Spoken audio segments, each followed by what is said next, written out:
Je donne la parole à Madame Lamia El Harraj pour le groupe Paris en commun. Je vous remercie, Madame la maire, mes chers collègues. Cette intervention vise à évoquer ensemble la réfection de l'école élémentaire et maternelle des 27 et 29 Télégraphes. L'occasion pour moi de vous parler un petit peu de cette école et surtout de ce quartier, le quartier Télégraphe Pelleport Saint-Fargeau, dit TPSF pour les intimes, qui est un quartier en plein essor dans le 20e arrondissement. Notre arrondissement est un arrondissement extrêmement dynamique qui gagne chaque année en population. Et ce quartier, principalement, est un quartier à la démographie extrêmement dynamique. Sa population augmente de façon notable. C'est d'ailleurs ce qui nous a amené à choisir ce quartier parmi les 17 quartiers qui vont faire l'objet de la nouvelle méthode de concertation locale et de coordination des chantiers sur 6 ans portée par Jacques Baudrier.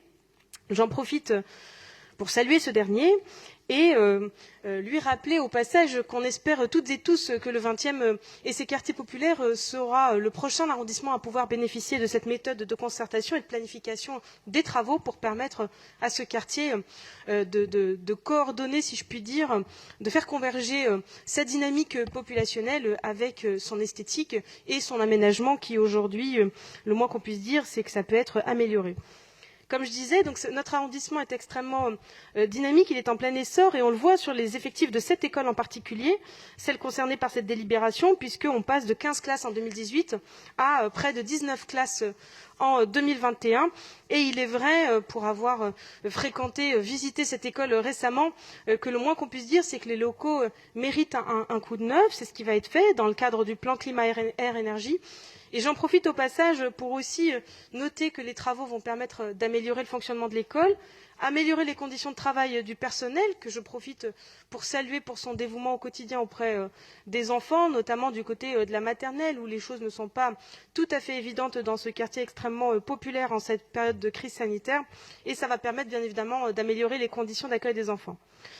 Je ne peux évoquer cette école, et je pense que ce n'est pas Jacques Baudrier qui me dira le contraire, sans évoquer aussi les travaux nécessaires dans les sanitaires.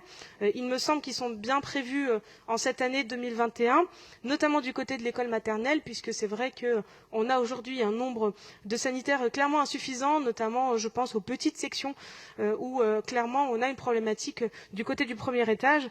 Et je sais combien les parents d'élèves ont été mobilisés sur cette rénovation. En tout cas, de ce que j'en comprends, d'ici 2022, nos enfants pourront bénéficier d'un cadre renouvelé, restructuré et surtout plus en adéquation avec nos objectifs climatiques. Je vous remercie. Merci beaucoup, Madame El Harraj.